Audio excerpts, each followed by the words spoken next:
Bonjour à tous et bienvenue dans ce webinaire organisé par Kerus et nous avons l'amabilité de recevoir effectivement Thibaut d'Homserve avec nous pour ce webinaire.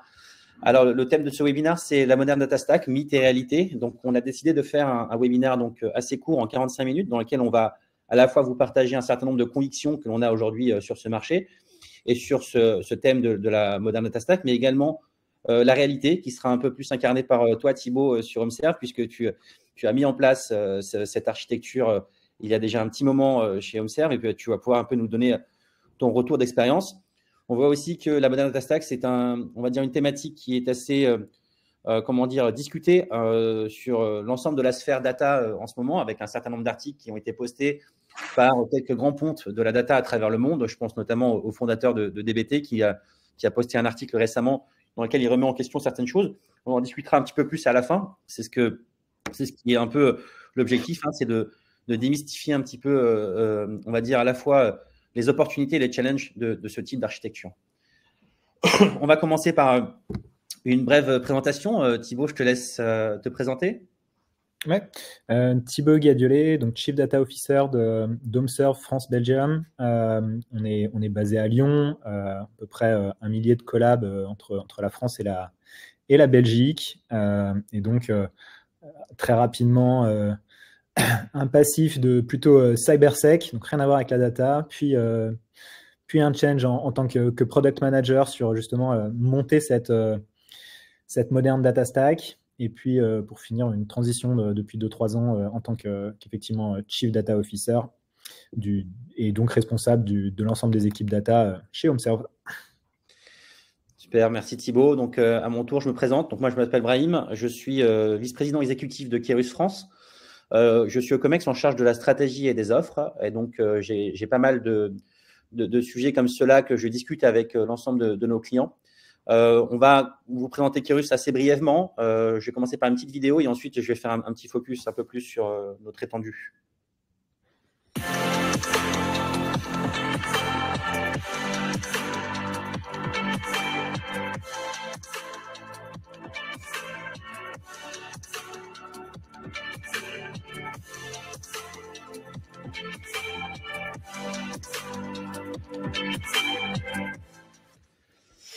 Donc, Kerus, en quelques chiffres, donc on a été créé en 96 dans la data, donc 27 ans d'expérience dans la data. On est vraiment un hyper spécialiste de la donnée. On a aujourd'hui 3300 collaborateurs à travers le monde. On est présent dans 27 pays et sur 4 continents, avec un chiffre d'affaires d'à peu près 370 millions d'euros.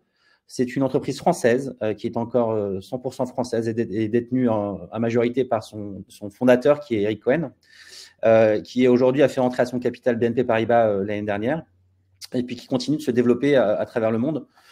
Si on devait un peu lister nos expertises, puisqu'on a fait évidemment beaucoup de data et c'est vraiment le fondement de notre offre, on a aussi développé un certain nombre d'expertises, de l'expertise sectorielle, puisqu'on a des filiales qui sont aujourd'hui dédiées à certains verticaux d'industrie, la banque, l'assurance, l'immobilier, le life science.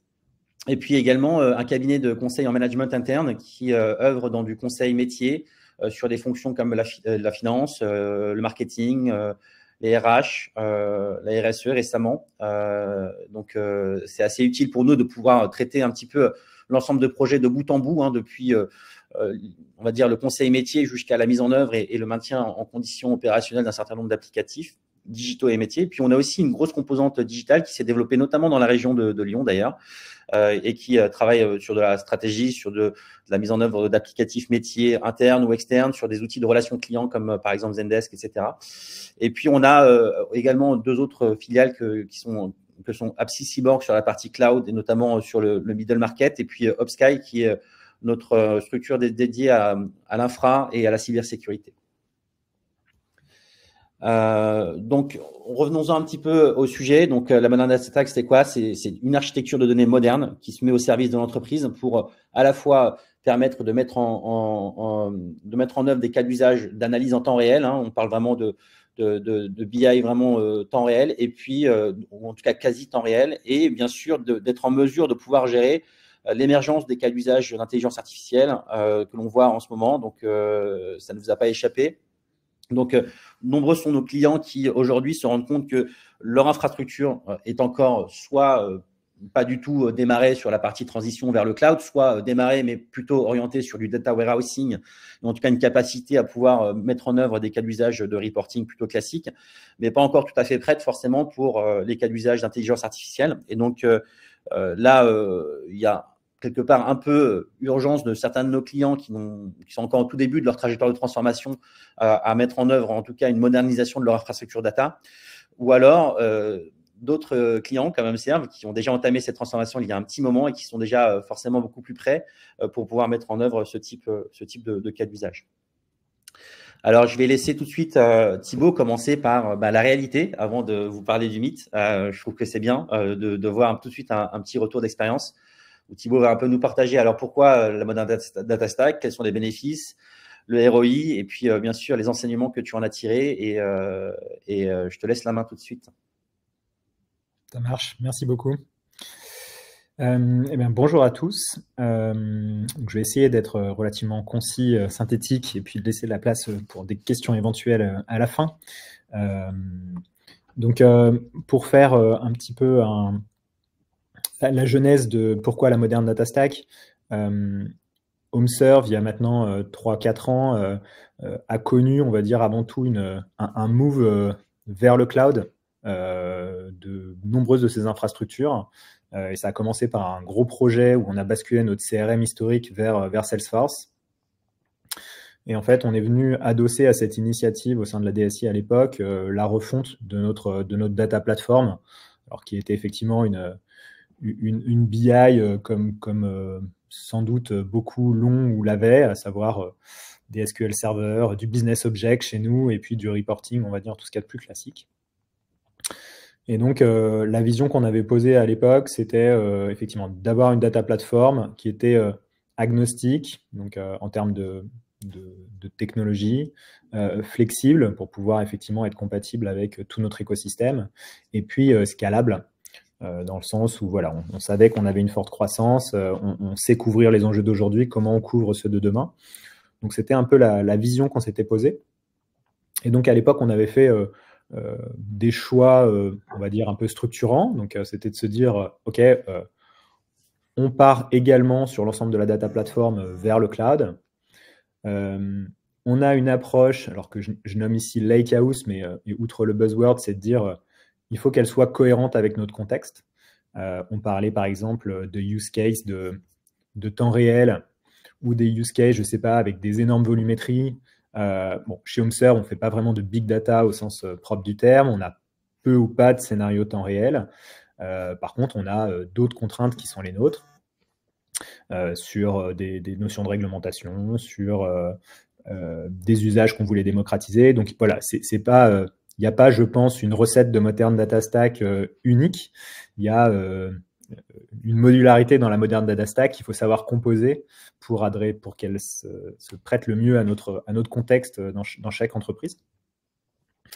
Et puis, un autre choix structurant qu'on avait fait aussi, et c'est devenu maintenant, je pense, la norme dans la Modern Data Stack, c'est l'approche ELT versus ETL historique, à savoir que on vient démocratiser d'une certaine manière l'accès à la donnée en ouvrant à quiconque sait faire du SQL plus ou moins la capacité de bâtir rapidement des pipelines de données. Donc, on n'est plus dans la nécessité de maîtriser telle ou telle technologie d'ETL. On peut reposer sur, on va dire, des pools de compétences qui sont maintenant beaucoup plus larges. Et donc, on ouvre l'accès de cette manière-là. Je te laisse passer au slide suivant, s'il te plaît.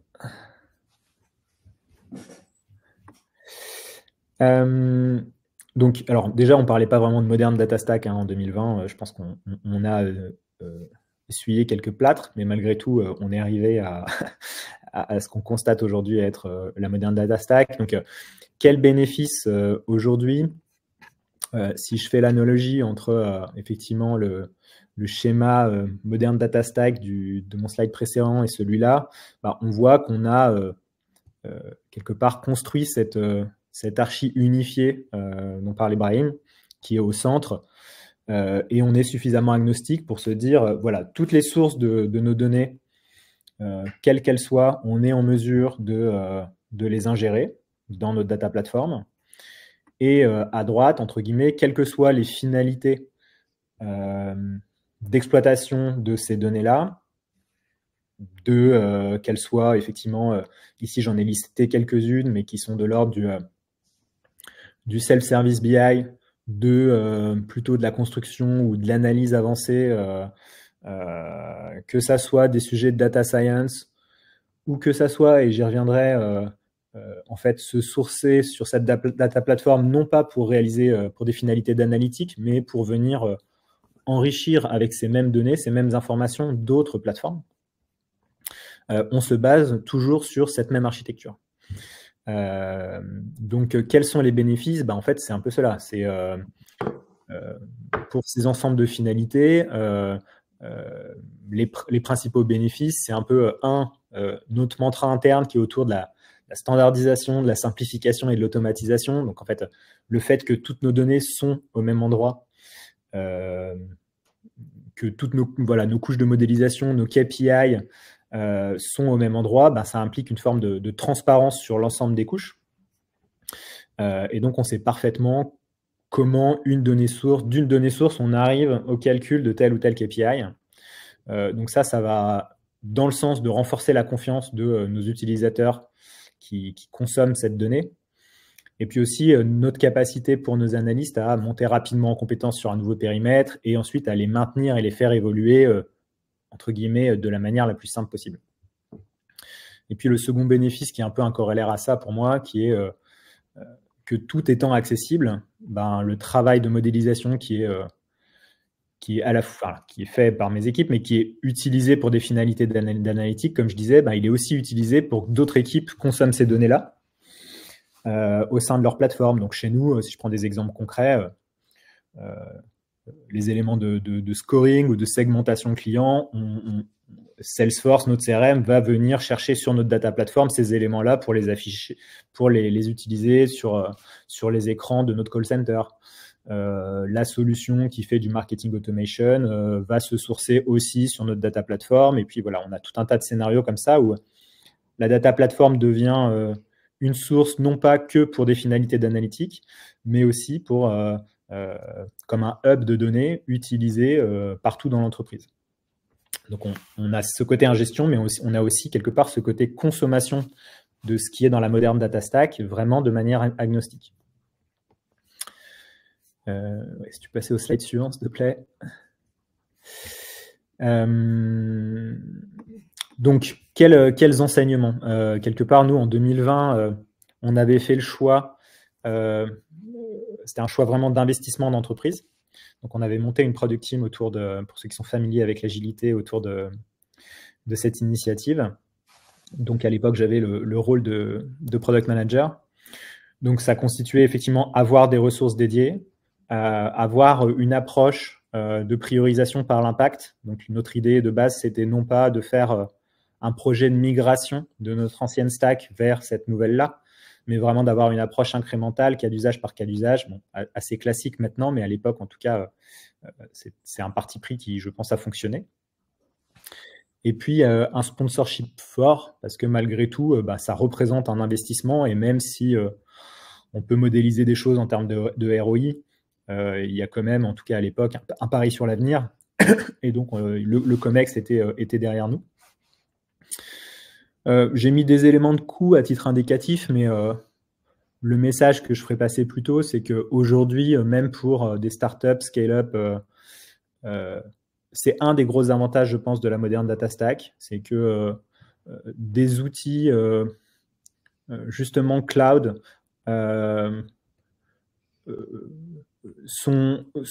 deviennent comment dire, coûteux quand on va faire beaucoup de calculs. Mais par contre, quand on a peu de volume, ou même quand on a beaucoup de volume, c'est quand même très avantageux. On s'abstrait vraiment de la partie à la fois performance, parce qu'on a une rapidité qu'on ne connaissait pas avec potentiellement des serveurs on-prem, et puis des coûts qui sont vraiment moindres. Même dans certains cas, si je prends l'exemple de BigQuery qui est le nôtre, je crois qu'aujourd'hui, jusqu'à 1 Tera de données, c'est gratuit. Donc c'est aussi des choix qui permettent, je pense, d'aller très rapidement sur des premiers use cases en utilisant des solutions managées.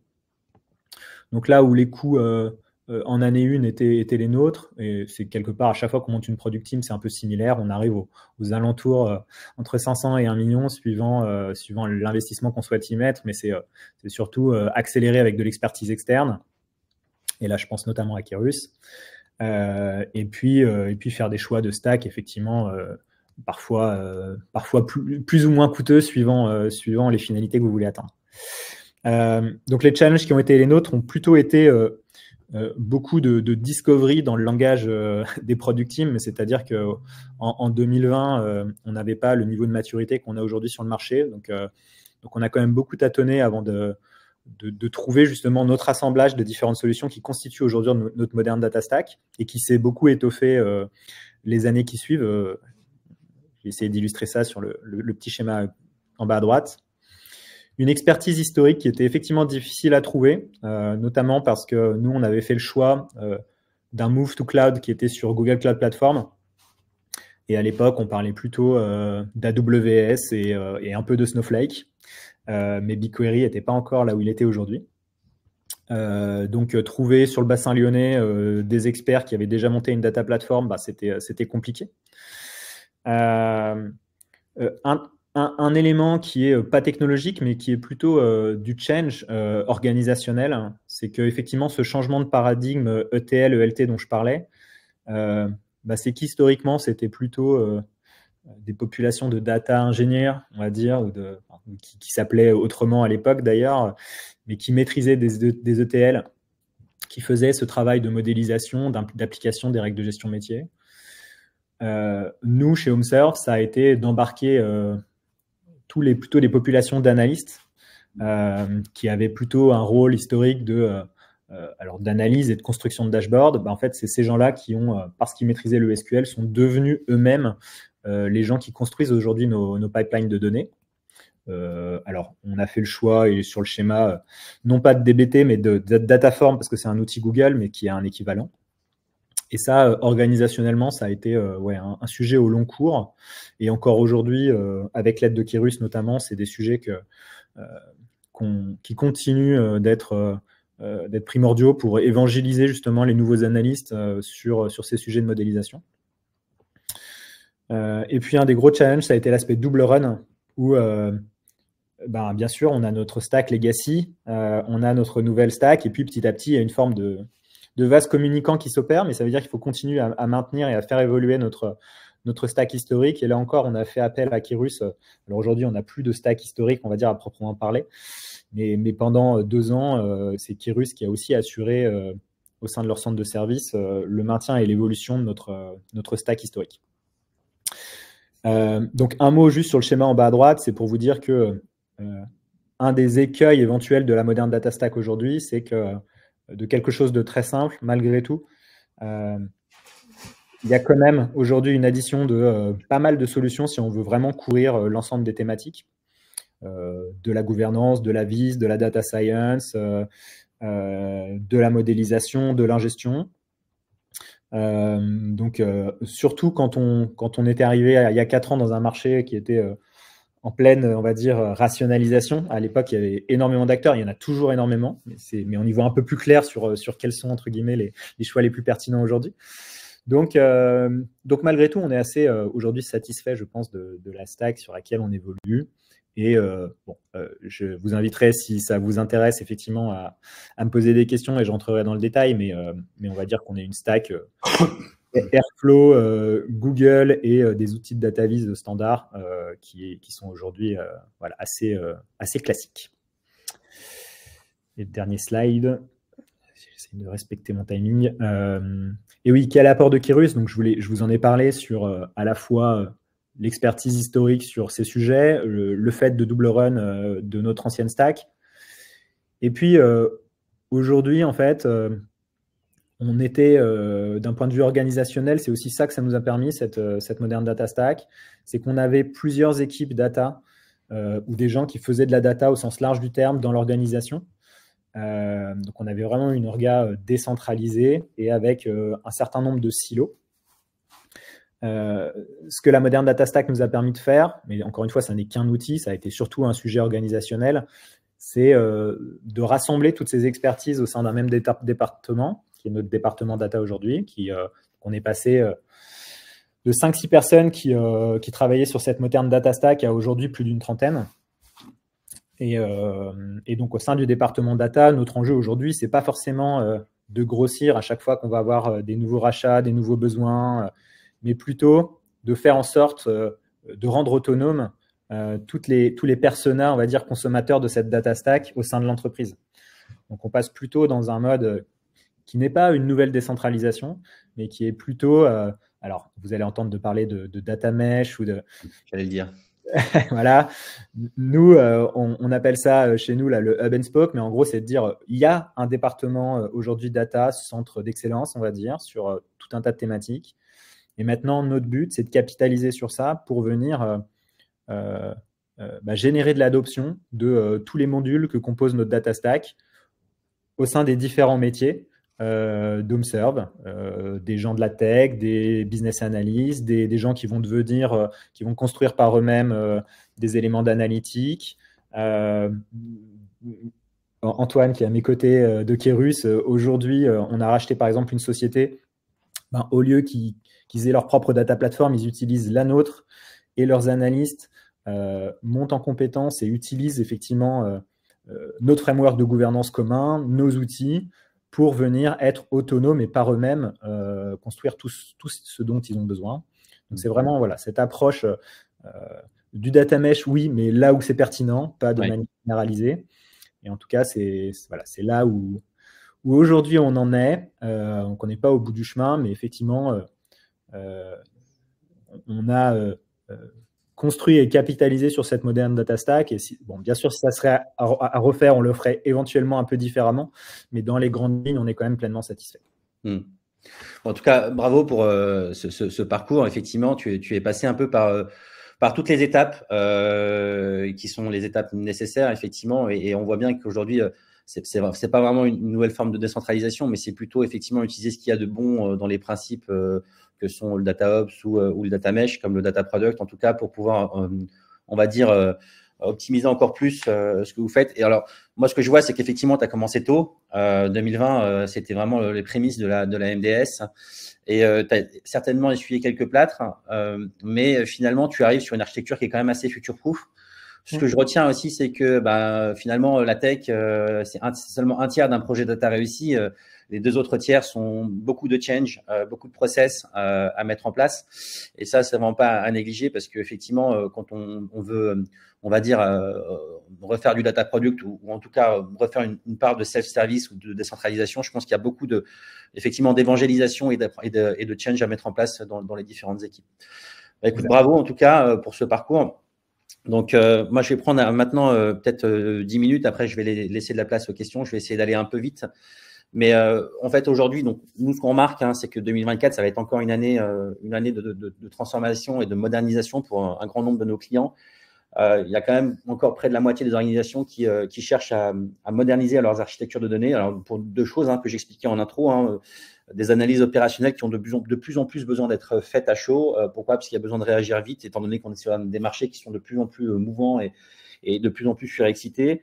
La deuxième chose, c'est on ne peut pas échapper à cette vague de l'IA et cette vague de hype autour de l'IA et du machine learning qui font que aujourd'hui, beaucoup de nos clients cherchent à développer des services cognitifs, mais n'ont pas l'architecture data qui va bien. La deuxième chose, et tu l'as évoqué, Thibaut, c'est aujourd'hui, il y a énormément d'outils différents et de sources de données différentes. Il y a besoin aussi de quelque part rationaliser un petit peu tout ça, et puis on va l'évoquer un peu plus tard.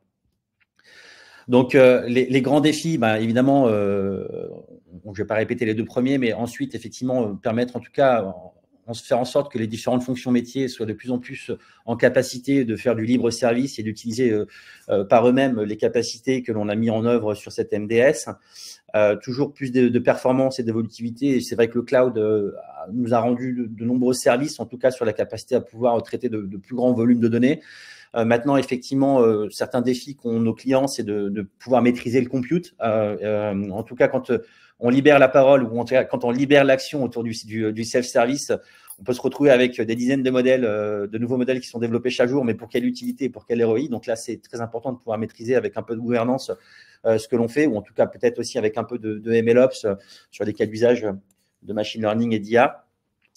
La qualité de données, ça reste quelque chose de majeur chez de nombreux clients. Elle est en baisse constante et c'est aussi du fait que on a des sources de données qui sont à chaque fois très hétérogènes et on a absolument besoin de maîtriser ça. Je rappelle le dogme que l'on a dans la data, c'est cheat in, cheat out. Donc, si en entrée vos données ne sont pas fiables et ne sont pas trustable, comme on dit, je vois pas comment tu pourrais afficher un dashboard dans le call center pour leur dire effectivement qu'il faut améliorer tel ou tel KPI de satisfaction du client, quoi. La conformité, la transparence, toujours plus, encore plus à l'ère de l'IA. Aujourd'hui, on a vu effectivement que des sujets de sécurité et de gouvernance sont vraiment de plus en plus prégnants sur la partie intelligence artificielle. Comment maîtriser un modèle, comment s'assurer qu'il ne dérive pas, comment corriger les biais statistiques, comment s'assurer effectivement que quand le modèle est en production, il continue d'avoir la performance que l'on attendait au début. Et puis voilà, toute la partie approvisionnement de données. Donc, tu as parlé du paradigme ETL et ELT, je vais le réévoquer juste après, mais c'est quelque chose de très important. Et bien sûr, là où on va dire la KPI maîtresse, c'est toujours la maîtrise des coûts. Comment je m'assure que tout ceci ne me coûte pas trop cher. Donc, les cas d'usage, vous les connaissez. On peut être soit sur de l'amélioration de la productivité sur les cas d'usage, on va dire, d'analyse opérationnelle en temps réel, soit sur de la satisfaction client. On peut être aussi, bien sûr, sur des cas d'usage un peu plus cognitifs. En tout cas, les modèles LLM nous permettent aujourd'hui de proposer un certain nombre de cas d'usage, notamment sur la partie relations clients, sur les chatbots on va dire de relations clients qui nous sont les plus demandés, mais aussi toute la partie recherche documentaire, toute la partie productivité aussi en termes de code. On a aussi, nous, un enjeu nous-mêmes dans notre propre métier. Aujourd'hui, on utilise de plus en plus l'IAGN pour produire du code qui soit plus optimisé ou parfois même pour… en tout cas, on a développé un asset chez Keris qui nous permet de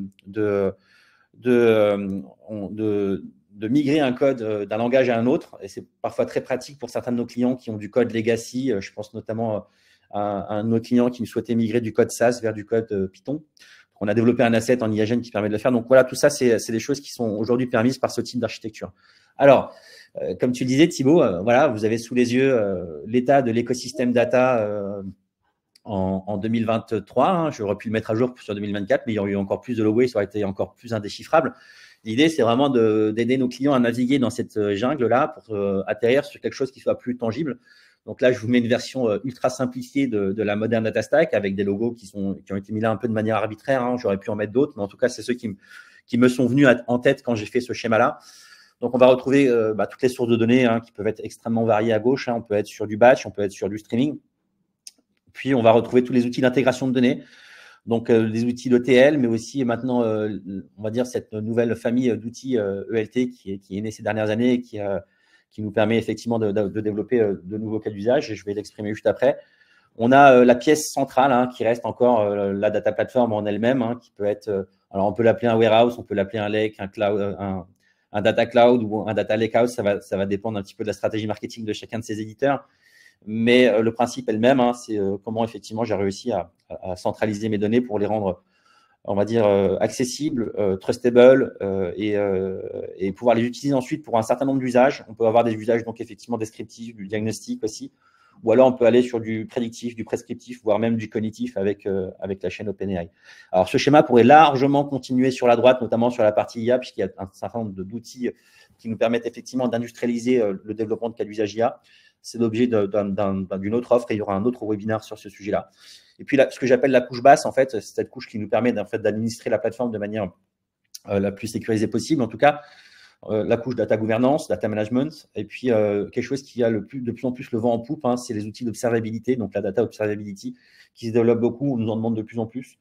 Donc, on est en train effectivement de développer une petite expertise autour de Monte Carlo.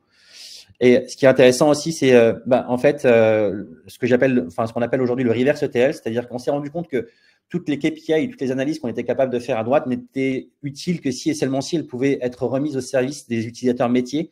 Donc, comment une fois que j'ai développé par exemple un modèle prédictif, je peux le mettre directement à disposition de mes utilisateurs métiers. Je prends par exemple les vendeurs qui peuvent utiliser Salesforce ou les marketeurs qui peuvent utiliser HubSpot ou un autre outil, ont besoin effectivement de ces modèles, du résultat de ces modèles prédictifs. Donc, on utilise le reverse ETL pour ensuite rapatrier le résultat de ces modèles directement dans les outils métiers qui sont nos outils sources. Et là, du coup, on rend en fait nos analyses directement utilisables par les utilisateurs métiers qui sont en fait les utilisateurs finaux. pour ne pas rester au niveau d'un dashboard, mais peut-être aussi pour ensuite rendre ces KPI vraiment opérationnels. Alors, si je reprends un petit peu chacune des cases, donc là, je vais me focuser sur cette case qui est ici, hein, sur la partie data platform. Vous avez trois grands choix qui s'offrent à vous aujourd'hui sur le marché. Un choix que nous, on appelle le best of breed et que je l'appelle hybride parce qu'en fait, on y retrouve les deux acteurs qui sont des pure players que sont Snowflake et Databricks. Alors, on a un acteur qui va peut-être venir plus du monde du data warehouse, qui est Snowflake, mais qui aujourd'hui a développé tellement de fonctionnalités d'IA qui lui permet aujourd'hui d'avoir une plateforme qui est hybride. C'est pour ça que j'appelle ça hybride.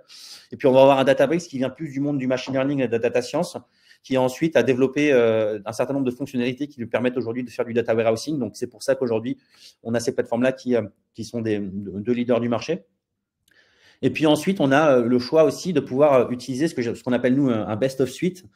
Alors, intégré ou composé, ça veut dire quoi? C'est que un Microsoft Fabric a plutôt un modèle où ils ont une bibliothèque d'outils qu'ils ont, on va dire, connectés entre eux pour pouvoir avoir une suite data qui soit la plus complète possible et qui soit la plus intégrée possible. Du côté d'Amazon et du côté de Google, ça reste encore une grande bibliothèque d'outils qui nécessite encore un petit peu d'intégration, en tout cas qui nécessite un peu de travail. Mais en tout cas, qu'est-ce que nous apporte une best of suite comme ça? Déjà, de rester dans un environnement cloud qui est le même nous permet d'avoir en fait des flux de travail qui sont rationalisés avec un déplacement de données qui est plus facile entre les différents outils. Et puis surtout, ça nous offre une capacité de pouvoir étendre la plateforme avec d'autres outils qui sont disponibles dans l'écosystème cloud qui nous permet d'aller un peu plus loin. Donc, tu as parlé effectivement de Dataform et d'autres outils comme ça. Ça nous permet effectivement d'avoir une bibliothèque qui est la plus complète possible et qui nous permet d'être quelque part un peu future-proof en fonction des futurs usages qu'on pourrait avoir sur la plateforme. Après, ce qu'on voit aussi apparaître, c'est que parfois, on a besoin d'une solution isolée pour un usage unique qui parfois serait beaucoup plus performant s'il était traité par une plateforme en elle-même. Donc, je prends par exemple l'exemple de DuckDB que Antoine, juste à côté de toi, affectionne particulièrement. On se rend compte effectivement que DuckDB et les tests qu'a pu faire Antoine est particulièrement performant pour les calculs en mémoire. Et effectivement, c'est quelque chose qui peut être utile quand on a un cas d'usage, par exemple, d'analyse en temps réel qui nécessite des traitements beaucoup plus massifs en mémoire. Parfois, c'est des outils qui peuvent être extrêmement utiles et extrêmement agiles.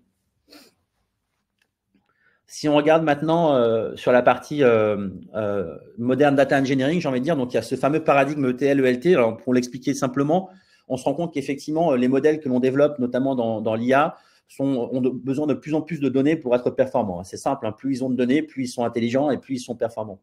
Donc, là où auparavant, on allait faire de l'extract, transform and load, c'est-à-dire qu'on extrayait uniquement les données dont on avait besoin pour faire nos cas d'usage de reporting, qui étaient des cas d'usage un peu plus classiques, le LT va nous permettre de charger d'abord toutes les données dans la plateforme et ensuite de les transformer en fonction du besoin que l'on peut avoir, soit un cas d'usage de reporting, soit effectivement un cas d'usage un peu plus cognitif et qui sera beaucoup plus consommateur en données. Donc, effectivement, on charge toutes les données telles quelles dans la plateforme et ensuite, on les transforme aux besoins. Donc, c'est un changement de paradigme qui est assez important. On voit qu'il y a des avantages et des inconvénients à chacun des deux paradigmes. Le premier, effectivement, on va nous permettre déjà d'être moins consommateur en données et peut-être aussi d'être plus en contrôle des données que l'on met à disposition des utilisateurs sur la plateforme, là où l'autre va être plus en capacité de pouvoir effectivement traiter des cas d'usage un peu plus je dirais futuriste, mais en tout cas un peu plus orienté prédictif, prescriptif et cognitif. Alors, si on se projette encore un peu plus loin, d'ici une dizaine d'années, qu'est-ce qui pourrait se passer? On va aller de plus en plus vers des modèles qui sont des modèles de change data capture ou voire du zéro ETL. Récemment, donc en octobre dernier, Salesforce a annoncé s'intégrer nativement avec Snowflake, ce qui veut dire que les données qui sont modifiées dans Salesforce sont immédiatement disponibles dans Snowflake. Donc, vous voyez qu'il n'y a plus d'ETL, il n'y a plus de LT. Donc, en fait, les deux plateformes sont intégrées de manière native. Alors, c'est un doux rêve, mais ça ne peut arriver que sur des grandes plateformes comme celle-là, Salesforce, Snowflake ou bien SAP qui viendrait s'intégrer directement avec un BigQuery demain. Mais ça va prendre encore des dizaines et des dizaines d'années avant d'arriver, mais c'est aussi ce qui commence aujourd'hui à apparaître sur le marché. Et puis, bien sûr, le reverse ETL dont je vous ai parlé, c'est un peu la quintessence de l'usage de la donnée, là où, en fait, tous nos modèles que l'on a développés reviennent entre les mains des utilisateurs métiers pour pouvoir être utilisés de manière très, très, très opérationnelle. Alors, je vais essayer d'aller vite pour vous laisser de la place aux questions. Donc, clairement, aujourd'hui, ce que l'on dit à nos clients, c'est pas de pression. Effectivement, il y aura de toute façon un double run, c'est nécessaire. Mais aujourd'hui, on est capable de démarrer sur des architectures qui sont, on va dire, petites, simples et qui nous permettent déjà de commencer à expérimenter. Là où peut-être Thibaut, toi, tu as essuyé beaucoup plus les plâtres. Aujourd'hui, on a appris de ces expériences-là. On est capable de proposer à des clients des time to market qui sont beaucoup plus rapides sur la MDS et notamment pour un certain nombre de cas d'usage. Et puis, c'est quand même aussi beaucoup de change. Donc, je tiens à insister là-dessus. C'est seulement un tiers d'un projet de data réussi, de la techno. Le reste, c'est vraiment de l'humain, quoi. Voilà, donc on a vu effectivement que la Modern Data Stack récemment a été un peu remise en question par un certain nombre d'acteurs sur le marché. Donc le fondateur des DBT a posté un article très très long qu'on a analysé. Donc ce qu'il dit, c'est qu'effectivement le marché a évolué, qu'aujourd'hui quasiment tout le monde est sur le cloud. Donc est-ce qu'il y a vraiment une distinction entre la MDS et la non MDS? Lui, il dit qu'il n'y en a plus. Alors effectivement, hein, pour des acteurs comme Observe qui ont déjà fait leur transition, on parle déjà peut-être plus de MDS et on se projette sur le futur. Mais nous, on voit qu'il y a quand même encore beaucoup de clients qui sont au début de leur trajectoire. Aujourd'hui, il y a des outils comme Tableau qui auparavant n'étaient pas dans le cloud et aujourd'hui sont full cloud. Donc, la frontière entre des outils MDS et non MDS n'existe presque plus. Ils considèrent effectivement que la MDS, le terme a été un peu galvaudé et que aujourd'hui, les investisseurs sont de moins en moins intéressés par des gens qui se définissent comme MDS, mais plutôt par des gens qui se définissent comme des outils d'IA ou d'industrialisation d'IA. Donc, on voit bien que tous les éditeurs vont mettre un peu de l'IA un peu partout sur toutes leurs pages web pour pouvoir effectivement être beaucoup plus attractifs. Et puis voilà, donc on est passé effectivement d'un terme qui était un terme technique à une tendance de marché, puis à un écosystème. Et maintenant, on a un peu dépassé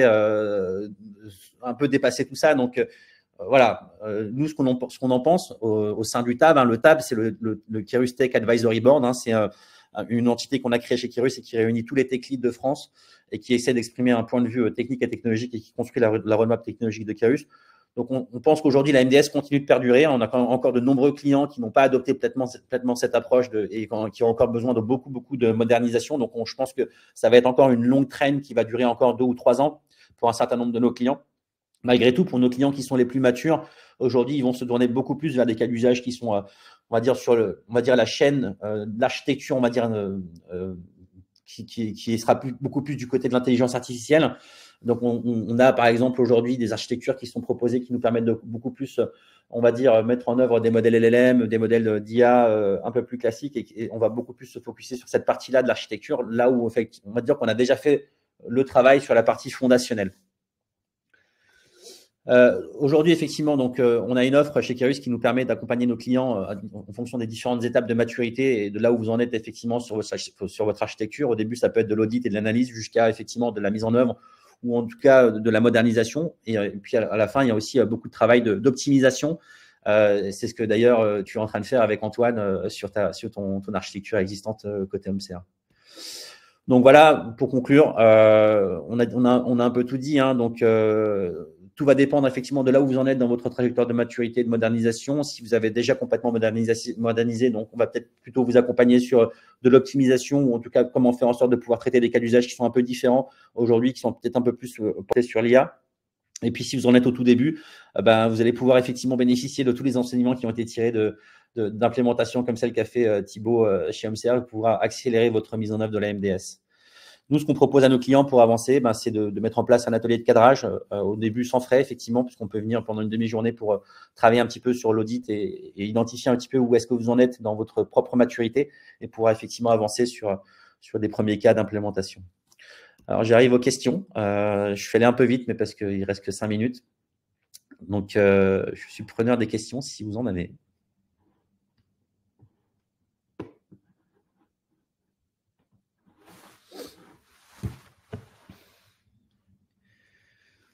Alors, je vois qu'il y a quelqu'un qui a écrit dans le chat avec BigQuery également via Salesforce Data Cloud. Oui, effectivement. Donc, il y a peut-être également effectivement une intégration native entre les deux outils. Tu as déjà exploré ça? Ah, c'est toi qui l'as écrit, pardon, Thibaut. Ouais, justement, c'est en cours. Ah, c'est en cours d'exploration, ok. Et donc, est-ce que ça te réduirait assez fortement ta charge de TL ou de LT aujourd'hui, ou est-ce que ça représente une grosse part de tes données? Aujourd'hui, oui, Salesforce, je dirais, c'est la majorité des données et souvent d'ailleurs centrale dans pas mal de nos chaînes, on va dire, les plus critiques. Et en fait, je dirais que c'est aussi un avantage en termes c'est pas en termes de perf, mais de résilience surtout. C'est-à-dire que aujourd'hui, taper, que ce soit avec un Fivetran, Airbyte ou n'importe quel ETL, ELT, on fait toujours, on est toujours tributaire des API Salesforce et des aléas que ça peut engendrer. Et s'il faut faire des rattrapages historiques, enfin bref, sur des problématiques vraiment de résilience, c'est là où je pense que du chain data capture ou une forme comme ça de vraiment de transparence entre un événement Salesforce entraîne un événement en base.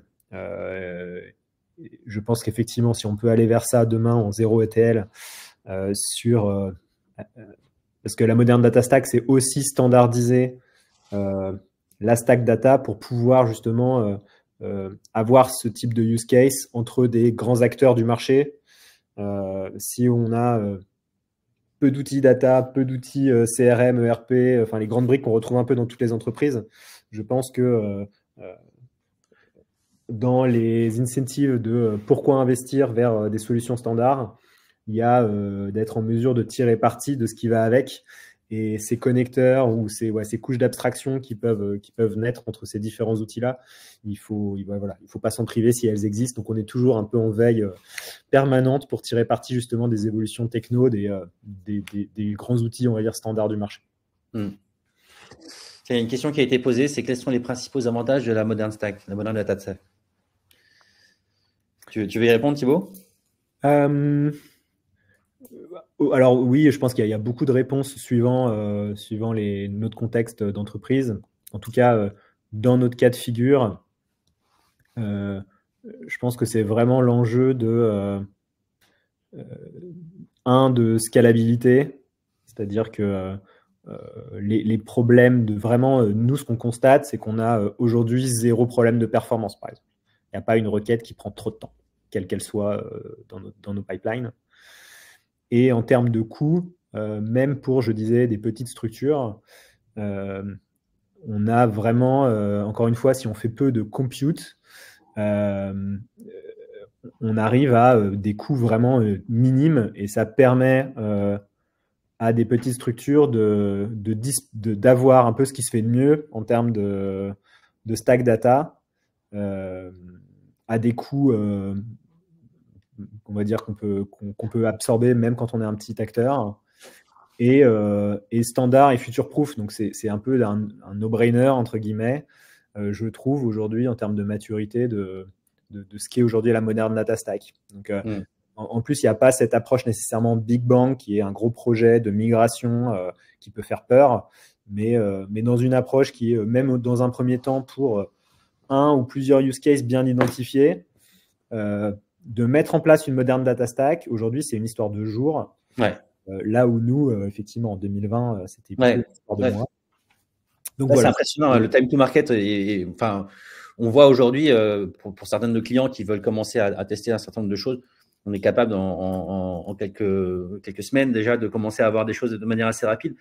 Et je pense que une fois que tes données sont sur la plateforme et qu'elles sont effectivement nettoyées, mises en qualité, etc., pour développer des applicatifs derrière, que ce soit du reporting ou que ce soit des cas d'usage d'IA, c'est quand même beaucoup plus rapide et beaucoup plus accessible.